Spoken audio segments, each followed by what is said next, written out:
Platicar acerca de lo que ha sucedido en Centroamérica, en Sudamérica, lo más importante, sobre todo la efervescencia social y política que sucede y que acontece en estas latitudes. Hablemos de Chile, de Bolivia, Argentina, Perú, lo que sucede también en Centroamérica con Honduras, Haití, Venezuela, Ecuador. Son algunos de los países que en 2019 registraron grandes protestas en descontento por sus gobiernos, también por la falta de oportunidades. Se generó además un hartazgo social que despertó gran parte de América Latina. Además, las más recientes han ocurrido en Bolivia tras la elección que en medio de un accidentado recuento otorgó por cuarta ocasión el mandato a Evo Morales el pasado 20 de octubre. Como resultado, el país sudamericano se polarizó entre quienes defendían a Morales y también en quienes querían su salida, lo que generó, por supuesto, protestas y enfrentamientos. Finalmente, la auditoría a la elección realizada por la Organización de los Estados Americanos señaló que hubo una manipulación al sistema informático en el recuento de los votos. Las protestas, la presión de la oposición y el retiro del apoyo de las Fuerzas Armadas culminaron con la renuncia de Evo Morales y su posterior llegada a nuestro país tras recibir asilo político de parte de la Cancillería mexicana, y así como le presentamos a continuación, fue como agradeció el asilo político que le brindó nuestro país. Vamos a escuchar. Agradecer profundamente al nuevo presidente de México, al gobierno y al pueblo por salvarme la vida.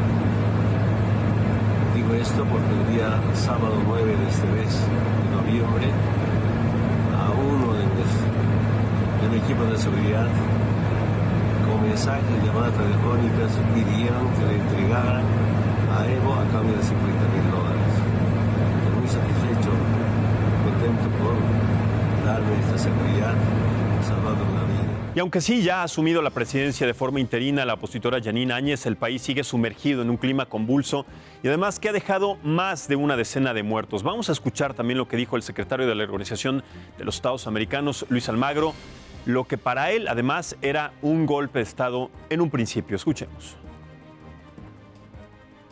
Sí, hubo un golpe de Estado en Bolivia. Ocurrió el día 20 de octubre cuando se cometió el fraude electoral que tenía como resultado el triunfo del expresidente Evo Morales en primera vuelta. Bien, para platicar y analizar este tema, como siempre muy polémico y además muy importante de darle continuidad, presento con mucho gusto en esta mesa a quienes ustedes ya conocen y que nos han acompañado durante este año y desde que empezaron estas protestas, estas situaciones en Centroamérica y en Sudamérica, para darle continuidad y para seguirle dando presencia a esta mesa. Presento con mucho gusto primero a José Carreño. Él es periodista, internacionalista y además es columnista del Heraldo Media Group. Don Pepe, como siempre, muchísimas gracias. Agradezco un placer estar de sobremanera siempre su presencia. Muchísimas gracias. También está con nosotros Verónica Ortiz, usted también ya la conoce. Ella es directora general del Consejo Mexicano de Asuntos Internacionales, COMEXI, y también especialista en estos temas internacionales. Vero, ¿cómo estás? Bienvenida y mucho gusto. Y columnista del Heraldo también. Y columnista del Heraldo, por supuesto. Qué gusto saludarte, a Pepe y a Horacio también. Muchas gracias. Y finalmente también presento con mucho gusto a Horacio Saavedra.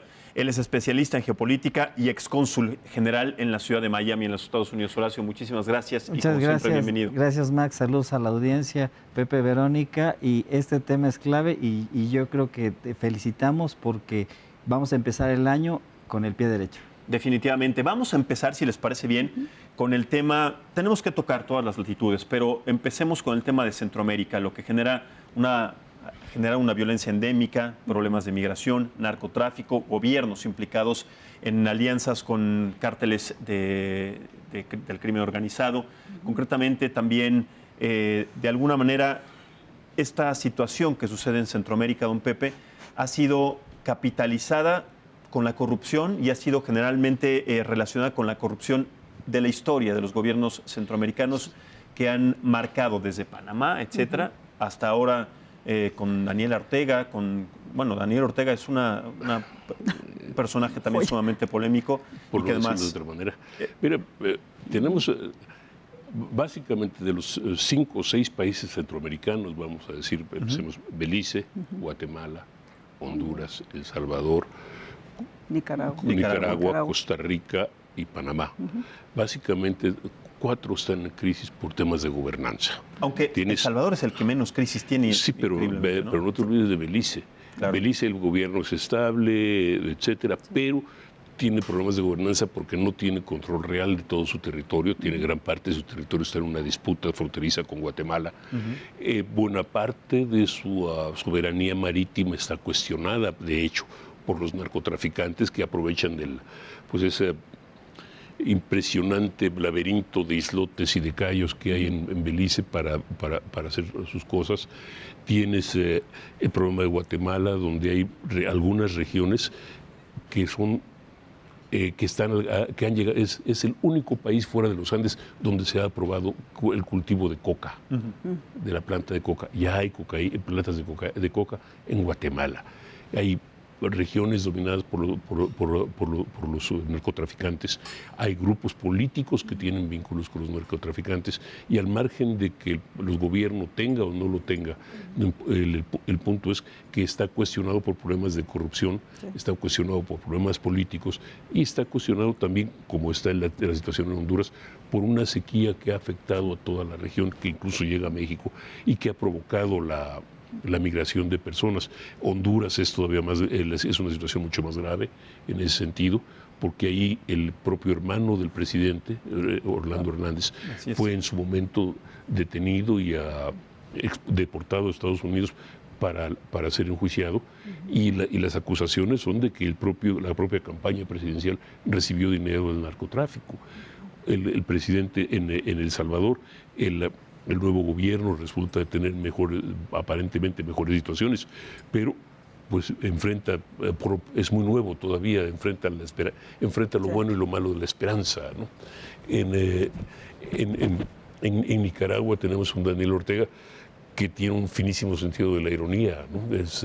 Él llega por elecciones, por decirlo suave, y dice que los pueblos tienen el derecho de levantarse en revolución. Bueno, todos los pueblos menos el suyo, por supuesto. Claro. En Costa Rica es un país estable, Panamá es un país estable que se está convirtiendo, de hecho, en el centro financiero de la región, y también dicen algunos... El paraíso financiero. El paraíso fiscal y centro de lavado de dinero, por supuesto. Sí, claro. Entonces, en Centroamérica tienes una situación de problemas de correctos o incorrectamente, de corruptela, de narcotráfico, de violencia, de problemas de gobernanza, que no son problemas nuevos y no van a ceder con facilidad. Sí, aunque lo nuevo definitivamente es el caso de Costa Rica, ¿no? Estábamos acostumbrados a que Costa Rica era el ejemplo de estabilidad económica, pero también política.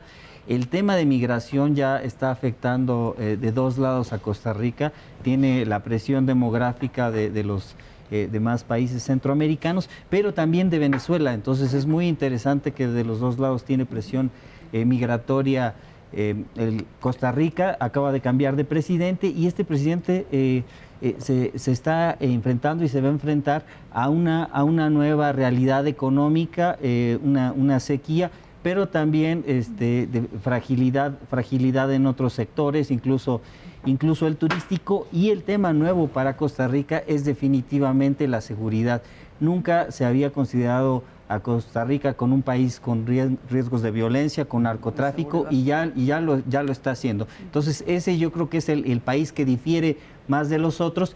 Y sí, el caso de Panamá es interesante porque pasa a ser el país más estable y que también económicamente, además de estar muy cerca de Estados Unidos, también se alinea a la economía colombiana. Correcto. Ahora, si tocamos el tema concretamente, Vero, de Guatemala con Orlando Hernández, en donde también su hermano está implicado con la relación con el crimen organizado, se le llevó un juicio en los Estados Unidos.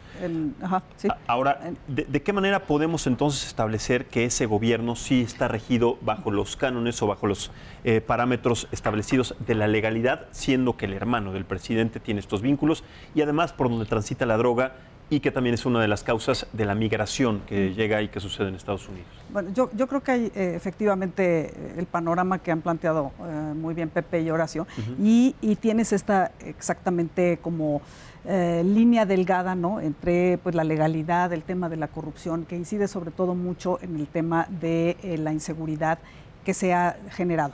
la crisis migratoria que se dio en los meses pasados, yo creo que alteró además un punto muy importante que es la relación con Estados Unidos. Entonces ahí estos, digamos, hilos que se jalan, tú hablas del hermano del presidente hondureño y también el cambio de gobierno en Guatemala. Del presidente hondureño, dije de Guatemala, claro, del presidente hondureño. ¿No? Orlando Hernández, exacto. Y o sea, vienen todos estos cuestionamientos muy fuertes hacia Washington, porque como bien decía Horacio, empieza la presión migratoria, que es un hecho en los últimos meses, no solo de Venezuela, sino de la parte justamente de estos países centroamericanos. Viene la presión y viene como, pues que sí se dio, digamos, un éxodo de repente, ¿no?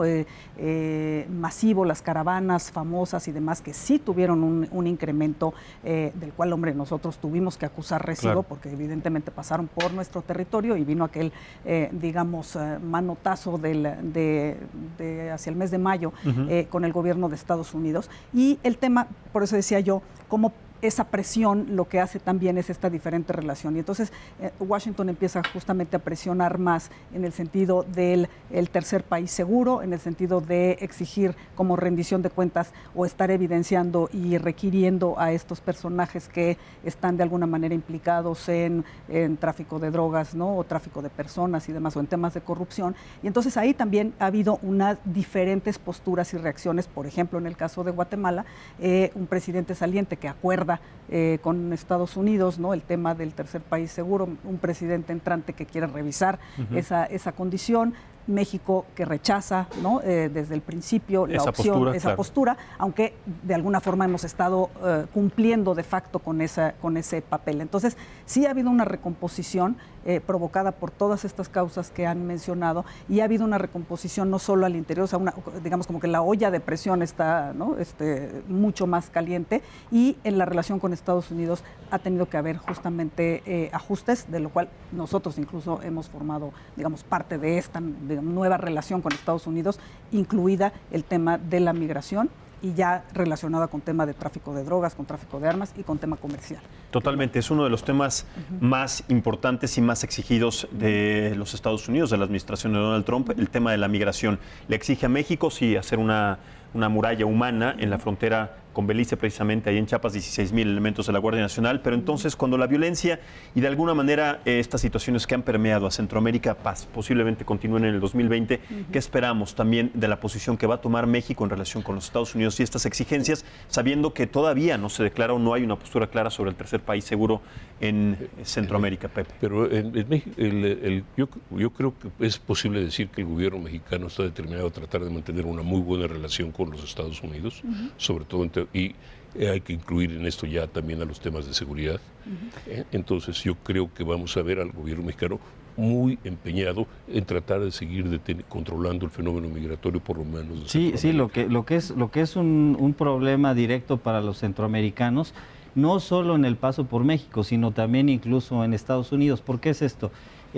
Cerca de las 20 estrategias que tenía la Secretaría de Relaciones Exteriores en temas de protección, sí claramente están encaminadas a apoyar los derechos humanos de los mexicanos, la salud, distintos tipos de asistencia, pero también estos esfuerzos han ayudado a muchos centroamericanos, por ejemplo, también hasta en el caso de la educación o en el caso de cooperación, más allá de temas de salud, también en temas laborales. Entonces, en lo que comenta Pepe de que la prioridad es tener una buena relación con Estados Unidos, los centroamericanos ya se están quejando de que ese amparo o esa protección que daba el sistema consular mexicano lo dejan de tener los centroamericanos en Estados Unidos, que era parte de la solidaridad mexicana. Y otro caso muy interesante y muy específico es el de los niños migrantes. Por ejemplo, en los albergues estamos acostumbrados a ver 5-1 más o menos, digamos, entre centroamericanos por mexicano. Es mayoría la cantidad de niños centroamericanos que están en los albergues y hay un contenido mexicano. Y lógicamente la protección mexicana o la supervisión mexicana de los derechos humanos beneficiaba indirectamente a los centroamericanos. Ahora, el que México se repliegue relativamente los va a afectar, y ya hay quejas en el tema migratorio en ese sentido. Es que claramente sí, tuvimos que dar un giro de 180 grados en la forma en la que se había planteado, digamos, las prioridades frente a la migración, y eso creo que, bueno, quedó consignado. Hubo una necesidad de replantear esa política que al principio incluso se denominó de puertas abiertas, es decir, de decir no vamos a frenar el paso de los migrantes y pues podrán pasar por nuestro territorio, e incluso ofreciendo posibilidades de trabajo, educación para quienes optaran por quedarse en México. La realidad es que la mayoría de estos migrantes lo que quieren es cruzar hacia Estados Unidos, entonces rebasaron las capacidades incluso institucionales que tenemos en materia de refugiados, de atención a refugiados, en materia de capacidades simplemente del Instituto Nacional de Migración, ¿no? Y capacidades incluso de las propias localidades por donde estaban pasando, que ese es otro tema también de estos desplazamientos de la nueva forma de la migración, que son ya familias, por ejemplo, ¿no? Entonces, eso cambia digamos, el paradigma, ¿no? Incluso la percepción misma de la sociedad, si nosotros vemos en los estados fronterizos del sur de México, digamos, ¿qué piensan los chapanecos o los oaxaqueños de los migrantes o sobre todo de los menores no acompañados? Hay una gran presión. ¿Por qué? Porque cuando son varios miles los niños que están en los DIFs municipales, que no tienen recursos, que están de por sí apretados por el presupuesto y además en un contexto de austeridad, esos DIF municipales reciben niños centroamericanos y no saben cómo atenderlos. También las iglesias, las organizaciones no gubernamentales que están recibiendo a más centroamericanos de lo común y no tienen los recursos para atenderlos. Y además afecta ya también de distintas maneras el ámbito laboral. Sí, en un principio la mano de obra se absorbe fácilmente, pero ya cuando hay ciertas presiones pasa en todo el mundo. Las poblaciones receptoras son celosas, entonces sí hay otra visión de los centroamericanos en el sur de México, que esperemos no se convierta en negativa. Bueno, ya en su momento triste. En Tijuana vimos también problemas de otro tipo, de hostilidad entre pobladores. La sociedad estaba, más allá de las autoridades, la sociedad estaba verdaderamente inconforme. Estaban, sobre todo con la comunidad haitiana, que era muy grande en Tijuana. Porque no tienes esas capacidades justamente de acomodar el flujo de gente. Ahora, y regresando un poco a Centroamérica, la noción en este caso del presidente López Obrador y de alguna forma también indirectamente el presidente Trump, de crear y provocar crecimiento económico en la región, pues sí, efectivamente, como muchos planes, es una buena propuesta, es un buen proyecto, pero va a tardar tiempo en desarrollarse, va a demorar en tener el impacto que se espera. O sea que 2020 probablemente vamos a seguir teniendo por lo menos presiones migratorias. ¿En qué grado van a ser contenidas? No lo sé, es un poco demasiado temprano para decirlo. Van a tratar de contenerlas, pero sí las presiones de migración continúan mientras no quede batida el tema de violencia, el tema de gobernanza, el tema de los problemas económicos, ¿no? Eso es un gran análisis, porque me parece que más allá de pensar en el proyecto de 2020, el dilema migratorio, el dilema humanitario que representa la migración, no es algo de este año, no es algo de 2 años, es algo que viene de más de una década. Son décadas y décadas en donde los problemas de Centroamérica han llevado a estas comunidades a buscar una vida mejor en los Estados Unidos. Ahora, precisamente con las carencias y con el incremento de la inseguridad, del crimen organizado, del narcotráfico, en donde también estas organizaciones han reclutado, aparte de estos migrantes, es por lo menos lo que se hace en el análisis, también vemos que de alguna manera el no contar todavía y de manera concreta con un tercer país seguro, con la declaración de un tercer país seguro, hace que esto no solamente se mantenga, sino se incremente. Las caravanas tal vez en el 2020 se incrementen de 4,000, 5,000, llegaban inclusive hasta 50,000 en menos de 6 meses, puede generar todavía un problema mayor y una exigencia mayor del gobierno de los Estados Unidos, como lo hizo en su momento con la Guardia Nacional, con la exigencia de poner a estos 16,000 elementos. ¿Ustedes qué creen? ¿Cuál creen que vaya a ser la postura de los Estados Unidos cuando este dilema humanitario no se detenga? A ver. Sí, adelante. Sí, yo lo que veo es que tenemos un ejemplo muy claro del que debemos aprender, en donde una sola zona con presión migratoria, incluso de seguridad y refugiados, está al lado de países desarrollados, que es el caso de la Unión Europea. ¿Quién juega ese papel? Turquía. Turquía recibe a muchos migrantes y refugiados de Medio Oriente y los contiene en un acuerdo con la Unión Europea. Pero ¿qué pasa? Que la Unión Europea paga. Hay una cuota mensual que la Unión Europea paga a Turquía porque son más de 3 millones de refugiados y migrantes que están en el territorio turco y que están a punto de llegar a Europa. Estados Unidos tiene que tomar conciencia de esta situación. No es posible dar sugerencias o dar recomendaciones si no hay presupuesto detrás. O sea, México puede con mucho gusto recibir a los hermanos centroamericanos, a los hermanos venezolanos, como lo está haciendo, a Evo Morales, que lo recibimos también con los brazos abiertos, pero si Estados Unidos quiere que México juegue un papel como el que juega Turquía o de un país que está en medio, que le ayuda a resolver el tema migratorio, Estados Unidos tiene que destinar un presupuesto, porque sería muy inocente pensar que México va a tener las propias capacidades, además de su crisis actual y los retos económicos, para atender a esos miles de migrantes con sus propios recursos. Sí. Totalmente. Ahora que estamos hablando, sí, adelante, Vero. No, justo iba a comentar eso, que coincido con que el tema no se va a disipar en el 2020, porque las presiones, es decir, todo lo que hablábamos al principio de estas condiciones que están generando esta presión migratoria, pues no se han disipado tampoco. Al contrario, yo creo que es un tema en el que sí tenemos que pensar soluciones, si no permanentes, sí un poco de mediano plazo, porque ya tienes que gestionar el flujo de gente que por las medidas migratorias mucho más drásticas o el cierre prácticamente, ¿no?, de las posibilidades de la frontera entre México y Estados Unidos y hacia el sur, han ido como deteniendo a segmentos de población migrante a lo largo del camino. Eso va a seguir, y tú mencionabas justamente los haitianos que siguen Tijuana. Todavía en Tijuana, más la gente que está ya esperando estas audiencias para sus trámites de asilo, de refugio en Estados Unidos, que se están quedando del lado mexicano, con lo que decíamos era un poco de facto esto de tercer país seguro, si bien no hemos firmado el acuerdo en esa materia. Entonces ya tienes esas poblaciones. Ni lo quieren firmar, o sea, el gobierno mexicano no está interesado en lo más mínimo. Totalmente, pero exacto, pues un poco de facto estás cumpliendo ese papel.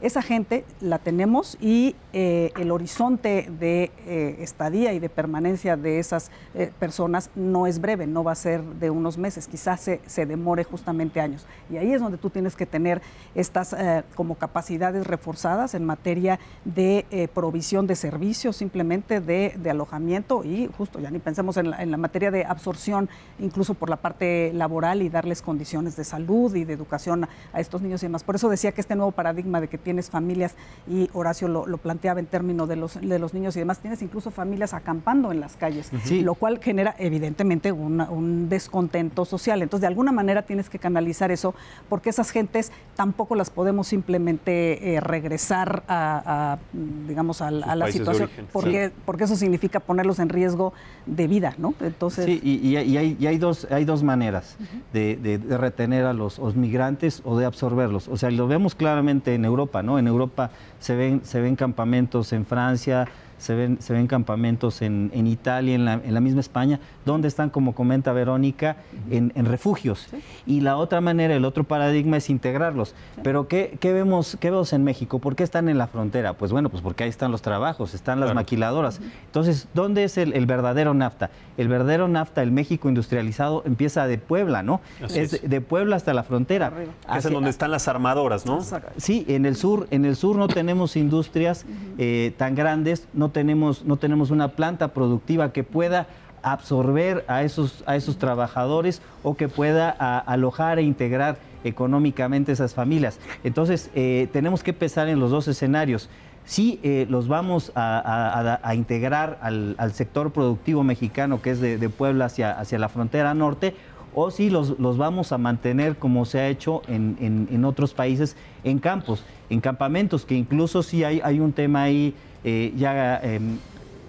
histórico casi, que es en el caso de los niños guatemaltecos en Chiapas, ¿no? Que varios de ellos ya son mexicanos, o que en algún momento la mamá guatemalteca estaba embarazada o tuvo al hijo en México, y esos hijos, esos niños ya son mexicanos. Entonces, ya la mamá también tiene derecho, las familias ya también adquieren derechos a ser mexicanos.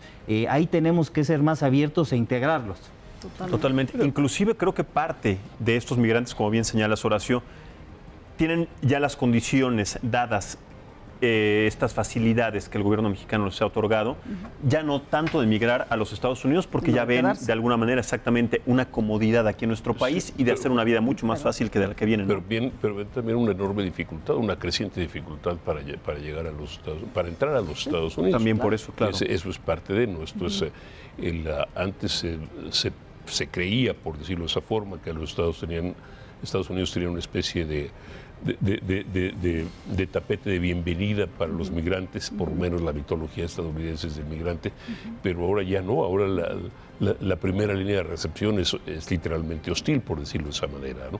Entonces los centroamericanos han comenzado a darse cuenta de eso, y algunos siguen con la esperanza de pasar a Estados Unidos, muchos se han resignado y han empezado a buscar en México su forma de vida. Ahora, o a regresar. Correcto. O regresar ahora. ¿Cómo se llama? De todas maneras, esto no alivia las presiones en Centroamérica, no alivia las presiones que están ahí, insisto, ¿no? Esto es toda la presión económica, tienes una creciente industria del narcotráfico, si lo quieres decir de esa manera, una creciente, sobre todo en Honduras y Guatemala, tienes una creciente industria de delincuencia en la región, y tienes carencias considerables, porque finalmente los centroamericanos, igual que todos los latinoamericanos y toda la gente del mundo, está recibiendo información de las cosas a las que podrían dar acceso si tuvieran los recursos, o a las que se supone que tienen acceso poblaciones de países más desarrollados o en mejores condiciones, y la quieren para ellos también. Quieren democracia, quieren bienestar económico, quieren satisfactores, y los quieren ahora, no mañana. Totalmente.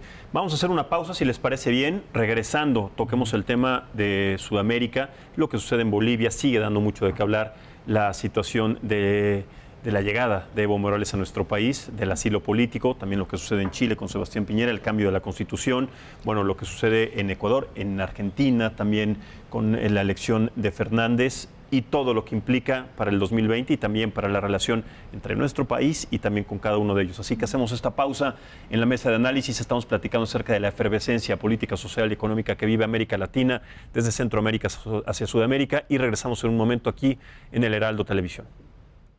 Muchas gracias por continuar con nosotros en esta mesa de análisis y debate político. Estamos platicando acerca del tema de la efervescencia política, social y económica que ha sufrido Centroamérica y Sudamérica. Concretamente, Sudamérica también es una de las regiones más afectadas porque se presentaron de alguna manera conflictos masivos que además dieron mucho de qué hablar. Vamos a empezar, si les parece bien, con lo que sucedió, que además también es un tema sumamente polémico con Evo Morales, la llegada de Evo Morales y las declaraciones del secretario general acerca de que sí era un golpe de Estado. De alguna manera también en Bolivia dijeron que no era un golpe de Estado. ¿Ustedes cómo lo ven? ¿Qué lectura le dan a la llegada de Evo Morales, el futuro de Evo Morales y además también el futuro de Bolivia a partir de su renuncia, ¿no? De que deja de ser presidente? Horacio. Sí, es muy interesante lo que pasa, y yo creo que eso es general, izquierda, derecha, todo tipo de régimen, indígena, no indígena, el poder desgasta. El presidente Evo Morales estuvo muchos años en el poder. Pero tomemos en cuenta algo, en su gestión el crecimiento económico fue claro. Crecieron 4.5% de alguna manera. Sí. Había un crecimiento económico social. Los indicadores. Y los indicadores estaban, de alguna manera, planteando que su administración estaba siendo correcta. Y yo creo que de ahí también viene su confianza, ¿no? Él había ganado siempre con mucha ventaja las elecciones y pensó que este iba a ser el caso. Incluso la OEA llega por invitación de él, porque ahora mucha gente está hablando de la injerencia de la OEA. La OEA llegó por invitación. Pero hay dos factores. Hay ese referendo en el que Evo Morales pregunta, ¿quieren que me reelija? Que lo pierde. Y lo pierde por 53% del voto. Y al año siguiente dice, bueno, es que esta determinación va contra mis derechos humanos. Claro. Mi derecho humano de servir al país. Pero ahí ya ni siquiera estamos hablando de derechos humanos, estamos hablando de democracia, ¿no? Y claro, llega la votación del 20 de octubre, que en Bolivia la votación, por lo menos constitucionalmente, era hasta ahora de 2 vueltas. Sí. El ganador tenía que ganar, perdón por la redundancia, tenía que llegar a superar el 40 y algo % de porcentaje de la votación y tener una ventaja de por lo menos 10% sobre su más cercano competidor. Llega el día de la votación, el día 20, bien, se hace el voto, él está ganando con 5, 6, 7 puntos de ventaja y el sistema se cae. Por 23 horas el sistema se cayó. Sí. No me pregunten a qué país me recuerda, pero bueno. Al día siguiente, a Bartlett exactamente a qué se refiere. Al día siguiente el sistema se reanuda, claro. Y milagrosamente ya tiene no solo tiene más de 47 puntos, que los tenía antes, pero tiene más de 10 puntos de ventaja sobre su más cercano competidor y se proclama vencedor tranquilamente. Y ahí, para mí, le abrió la puerta a sus adversarios, tanto los adversarios políticos democráticos, valga la expresión, o en términos de democracia, a los que piden algo más, no a los que están económicamente insatisfechos, porque efectivamente Evo Morales hizo un buen gobierno, pero sí a los que ya están pidiendo algo más, como dice Horacio. Ya estamos hablando de países donde ya no importa izquierda o derecha, no. Importan 3 cosas: funciona, no funciona, cumple, no cumple, y 3, acepta las... Sí, son las demandas de la clase media, una clase media más conectada, una clase media más educada, y yo creo que la gran lección para todos los gobernantes, también para México, pero ahora se vio en el caso de Bolivia, es la humildad. Los gobernantes latinoamericanos tienen que manejarse con humildad. ¿Por qué? Porque lo vimos en el caso de Chile, un país con grandes indicadores, un país que era el gran ejemplo económico, y por esa sobreconfianza y no atender a todos los sectores, vemos manifestaciones de la clase media. Y en el caso, volviendo al caso de Bolivia, sí es natural que había otras regiones que no estaban representadas. Claro, Santa Cruz, por ejemplo, ¿no? Pero ahora, lo trágico del tema es que le abrió la puerta no solo a la oposición política o a los enemigos de Evo Morales, sino a una formulación política del siglo XVIII y que incluso tiene aspectos racistas. Oye, a ver, es que esa es la mejor muestra de que, a veces, no todos los cambios tienen que ser para bien, o sea, hay cambios que pueden ser para mal. El cambio no siempre es para bien, efectivamente, que creo que esa es una de las lecciones. Otra me parece muy importante, que ya lo apuntaron aquí, es, Horacio habla de la humildad de los gobernantes. Yo diría simplemente el respetar las reglas democráticas. O sea, sí está teniendo un costo. Lo que vimos de Evo Morales, y yo creo que hay que como que analizarlo un poquito como objetivamente, porque no es blanco y negro. Es decir, sí hay este buen desempeño de él como gobernante, los indicadores de reducción de pobreza, de crecimiento económico, de reducción de brechas de desigualdad, de participación de la población indígena, que es muy importante en Bolivia. Es decir, todo eso está bien. En el momento en el que pues quieres justamente jugar y modificar las reglas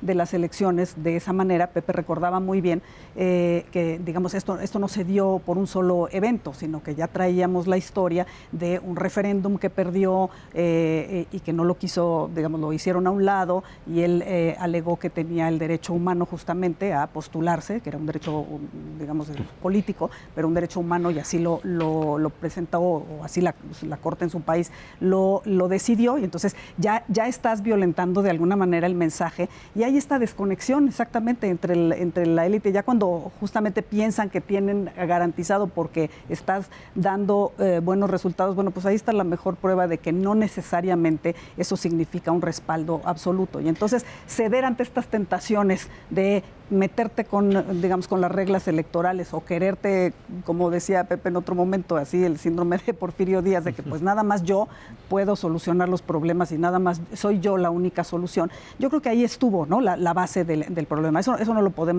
lo podemos evitar. Entonces, yo creo que sí hay un tema de una salida, una renuncia forzada de Evo Morales, pero forzada mucho por auto forzada, digamos, ¿no? Él generó las condiciones que provocaron esa salida. El error político fue que se confió, se dice coloquialmente, se durmió en sus laureles, se confió, y creo que un error político en cualquier administración y sobre todo en un referéndum es confiar en que por más que los procesos que hayas hecho hayan sido correctos, la oposición siempre te va a marcar el ritmo de lo que quiere o lo que necesita en una nueva administración.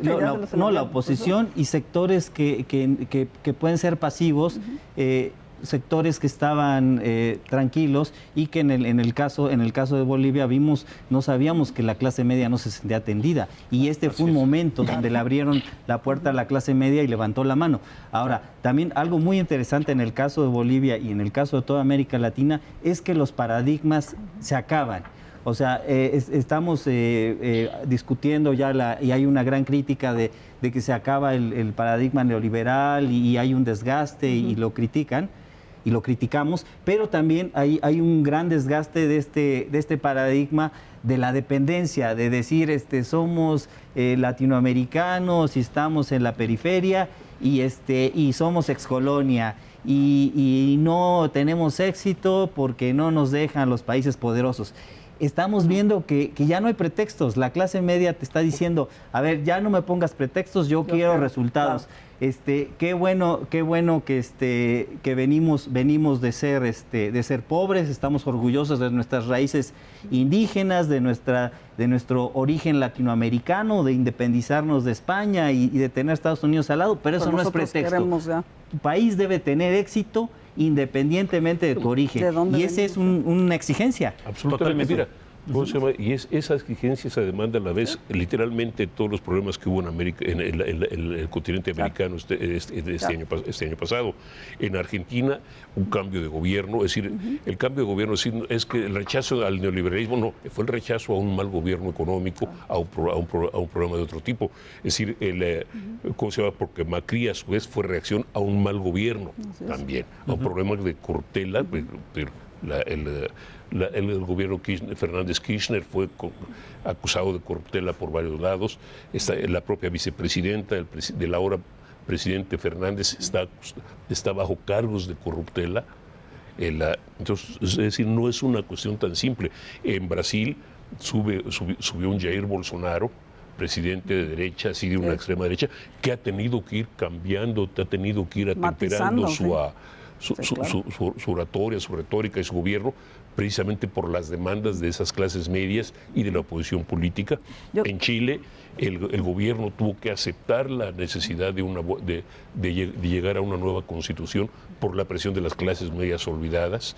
En Perú, el gobierno tuvo que acceder también tuvo que jugar políticamente luego de enfrentarse a un Congreso de oposición, de la oposición fujimorista en este caso, para poder gobernar. En Ecuador también tuvo que recular en incrementos de costo de vida.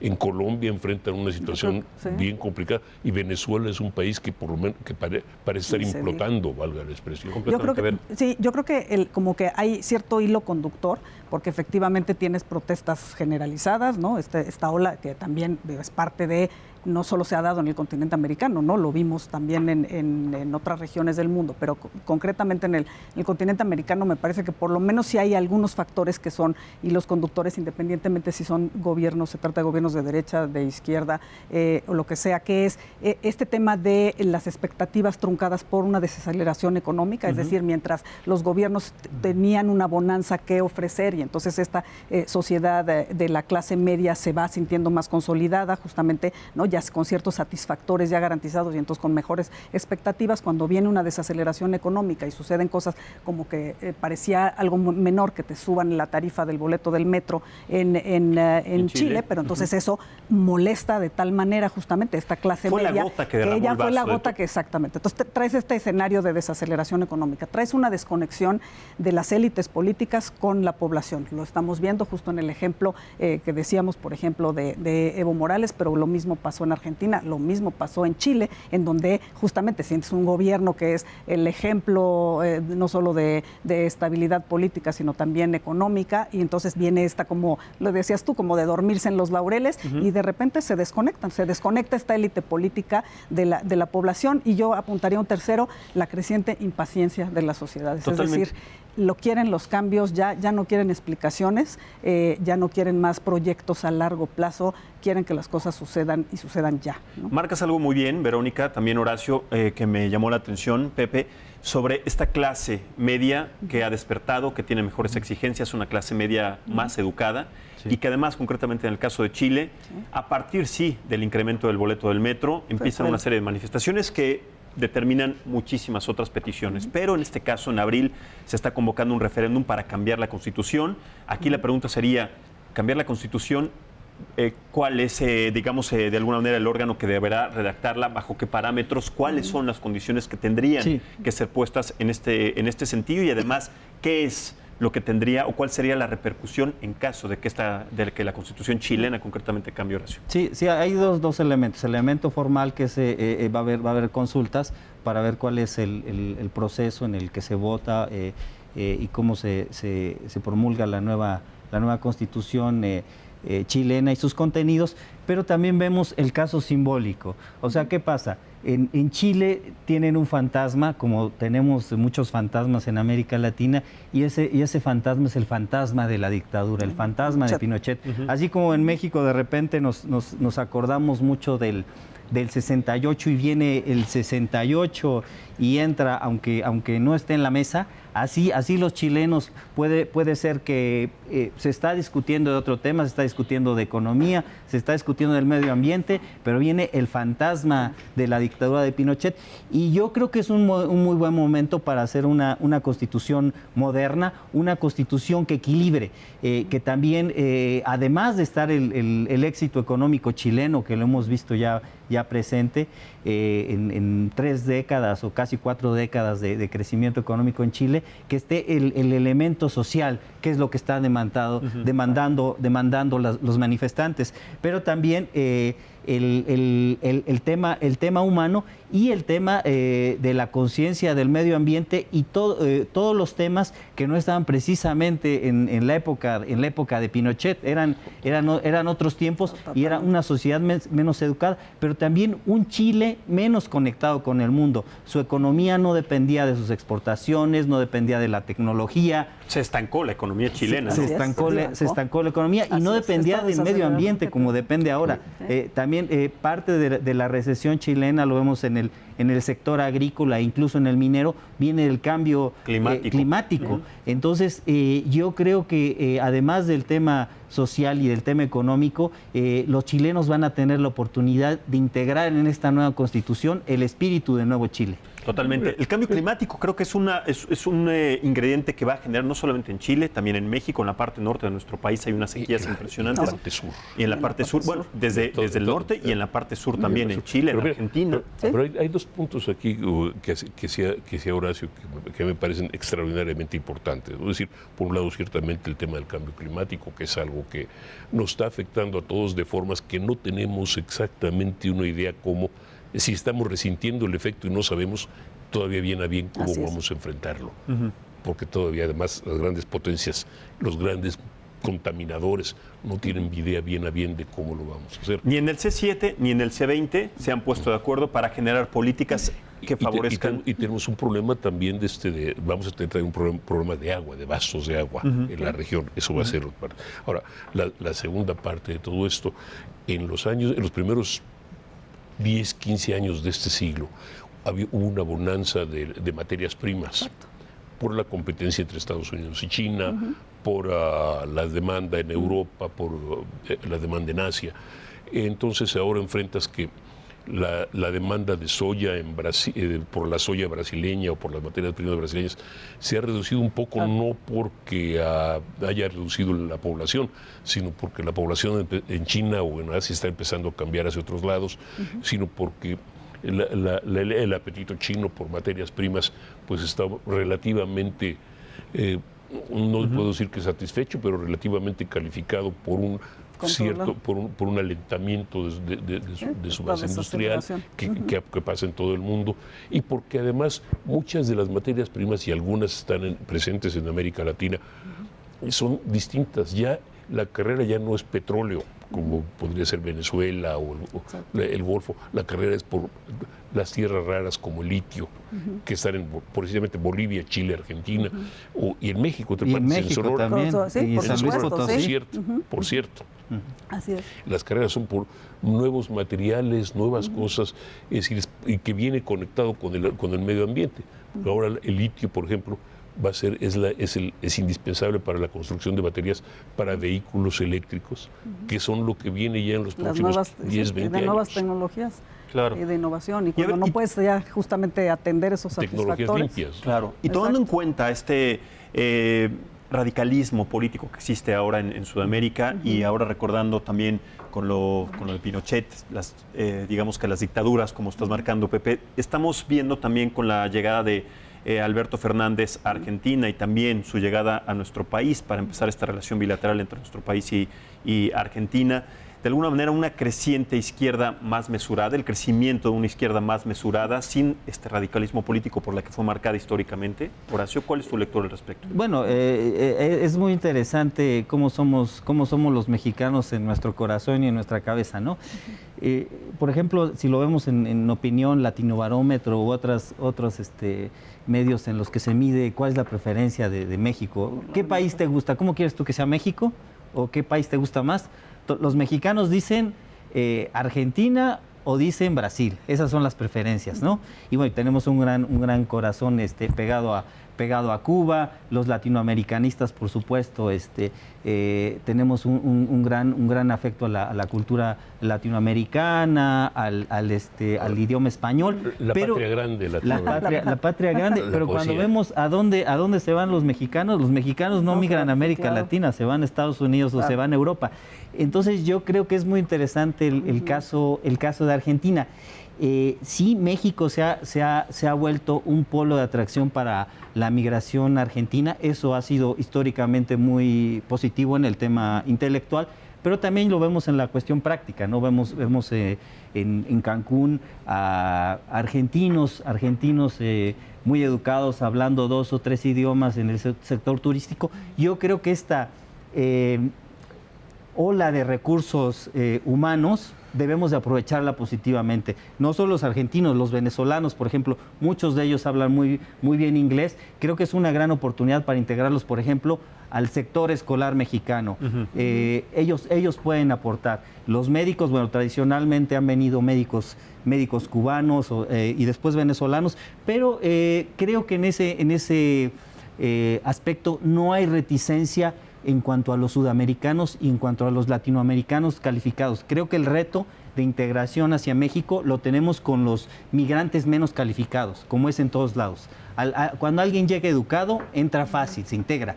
El reto que tenemos que hacer es ser más tolerantes y tener también el marco institucional para integrar a los otros tipos de migrantes. Y los argentinos yo creo que de alguna manera tienen ya un camino y se han integrado bien en México. Pero tendremos que ser conscientes, tendremos que hacer memoria, porque más allá de crear o de entender esta nueva izquierda, un poco más mesurada, también se tiene que hacer memoria para no caer en el radicalismo político de Venezuela, de Cuba, países que de alguna manera estos movimientos afectaron drásticamente a su sociedad y que los vemos en una actualidad completamente lacerada, doblegada, ¿no?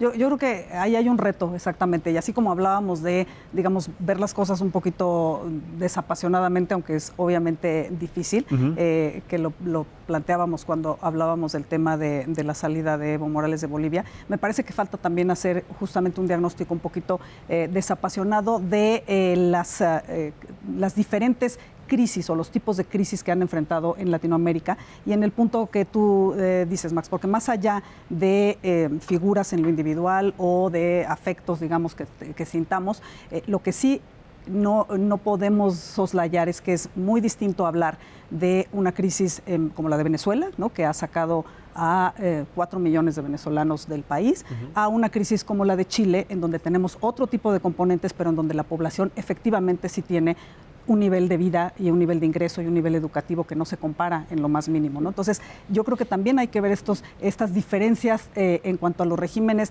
no tanto en si son de izquierda o de derecha, sino si cumplen con estos satisfactores de poder garantizar a las sociedades institucionalidad democrática, que es la que hasta ahora por lo menos te ha dado la plataforma de poder, digamos, crecer y de alguna manera cerrar las brechas, porque te permite a su vez digamos, una prosperidad económica con, digamos, regulaciones claras, pero con una cierta apertura de mercado. Lo vemos tanto en la parte de México, como lo decíamos hace rato, dónde está el crecimiento, dónde está el país NAFTA, y se repiten esos esquemas. O sea, por eso digo, no es lo mismo hablar de la situación económica de Venezuela a la situación económica de Chile o de incluso de Argentina, por ejemplo. Y entonces ahí sí tenemos que ver cuáles son las recetas que han probado. Finalmente la gente lo que quiere, como decía Pepe, es, pues ya no importa si son azules, verdes, colorados, amarillos, del color que me digas, sino que me entreguen resultados y que generes los satisfactores que te está reclamando la población. ¿Y qué es lo que quiere ahora la clase media actualmente en estas protestas? Pero hay una cosa importante. Además, habría que... yo trato de hacer distinciones entre lo que pasa en Cuba y lo que pasa en Venezuela. No porque sea particularmente simpatético a cualquiera de los dos, sino simplemente porque mientras en el caso de Cuba hay mal que bien un gobierno funcional que ha tratado de llevar satisfactores ahí y que en alguna medida es un país tan pequeño que literalmente no tiene más que azúcar, ron, tabaco, turismo y buena música, ¿cómo se llama? Y que más o menos trata de sobrevivir con eso, es decir, al margen de la parte política. Claro, sí. En Venezuela es el país con la mayor industria, con las mayores reservas petroleras del mundo probadas, con recursos minerales de todo tipo, etcétera. Tiene todo para ser literalmente una potencia mundial. Pero es decir, como hubiera dicho Abel Quesada hace 40 o 50 años, pero ahí están los venezolanos. Sí, claro. Bueno, sí, vamos empezando, si les parece, con conclusiones, sobre todo en el contexto de qué es lo que se necesita hacer en América Latina para tratar de evitar estas protestas sociales, de las cuales todavía pues queda mucha cuerda. ¿Qué se necesita? ¿Qué consideran ustedes que tendrán que hacer los gobiernos actualmente? Empiezo contigo, Horacio. Sí, yo creo que la mejor receta es escuchar. Porque en el momento en que un gobierno deja de escuchar, ahí pierde. Y lo hemos visto en el caso de México y en toda América Latina. Hay que escuchar. Las protestas las puedes prevenir escuchando y atendiendo. Ahora, ¿qué vemos muy claro en toda América Latina? La polarización. Esa polarización hay que tratar de evitarla. Tenemos que ser muy perceptivos de todos los sectores de la sociedad, y la clase media es clave. Si nosotros vemos a nivel impuestos, a nivel inclusión, a nivel desigualdad, los más afectados son la clase media.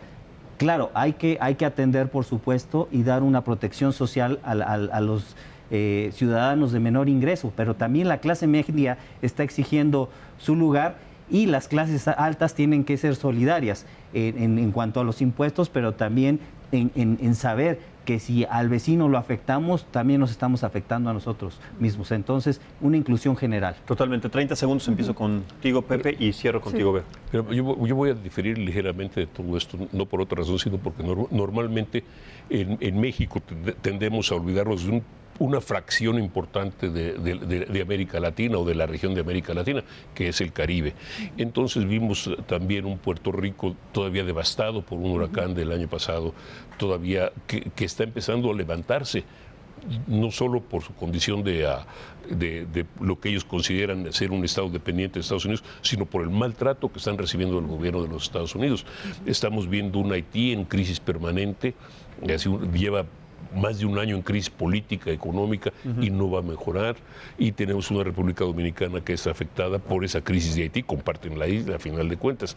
Tenemos una Cuba también en problemas porque su gobierno y el de Estados Unidos están confrontados y en el caso de Cuba tienen más facilidades de limitar. Entonces es una región que hay que poner un ojo en ella. Correcto. 30 segundos. Y, sí, yo esperaría, así como corolario, que todo esto se resolviera por cauces democráticos, es decir, que de esto saliéramos con una institucionalidad democrática en la región mucho más fuerte. Yo creo que lo que nos ha hecho mucho daño y a lo que volvemos, y como que es la misma piedra con la que tropieza Latinoamérica, son estos personalismos, ¿no? Estas figuras justamente de dictadores o, digamos, ¿no? Como figuras que lo cubren todo, que son paternales y finalmente que son populismos muy dañinos, sean de izquierda o sean de derecha.